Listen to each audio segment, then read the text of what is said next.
Blessed be, and welcome to one of the Dolman circles of Carrowmore. This place is so special. It's around 5,800 years old that we know, and they're really unique. I've never seen stone circles that have a dolman in the centre before. I've seen mounds with dolmans on them, but dolmans were so important to these people, and for me that's fantastic because I'm something of a dolman obsessive.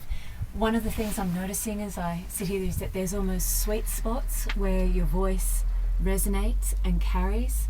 So while they were definitely small and beautiful open homes of the venerated ancestors, they were also perhaps used ceremonially.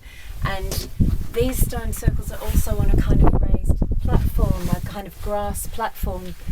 The circle is built, and then we have the dolman in the centre. Now this one has an extra stone, I would say. It has an extra stone, and it almost forces you into a sunwise spiralling position as you move in.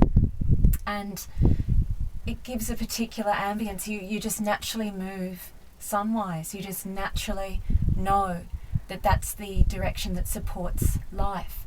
Now this stone here, not sure if you can see, and I wish I could light it up with bright sunrise and or sunset light for you. Well, I wouldn't be able to do sunrise because that wouldn't work, but I think you can probably see that there's a lot of quartz, white quartz in here, and there's also little pieces of mica, and it's really sparkling, and this whole inside facade of this stone is like this, and it does face the sunrise. So again, this would have sparkled and lit up at those points, which are over in the mountains. So clever, so intelligently built, so thoughtfully constructed.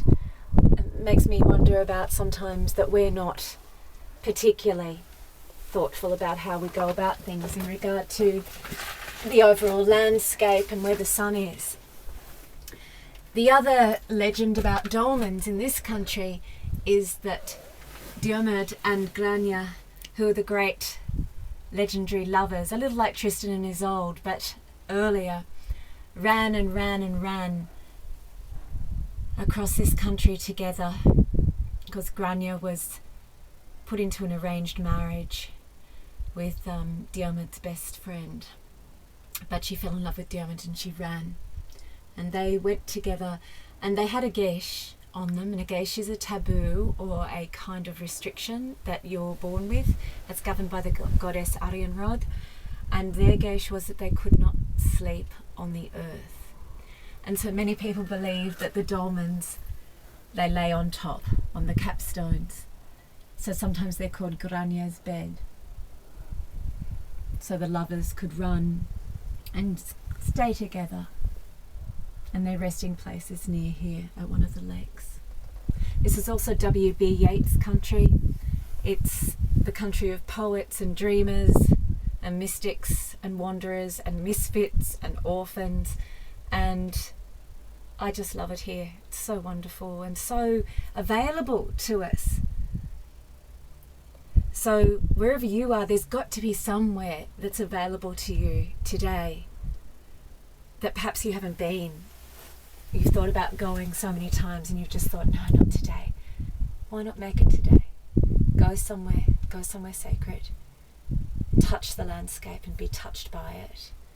Build a rose quartz stone circle in your fairy garden. But whatever you do, celebrate the land, the sea and the sky, just as the Irish do. So blessed be, and I'll see you very soon. Much love.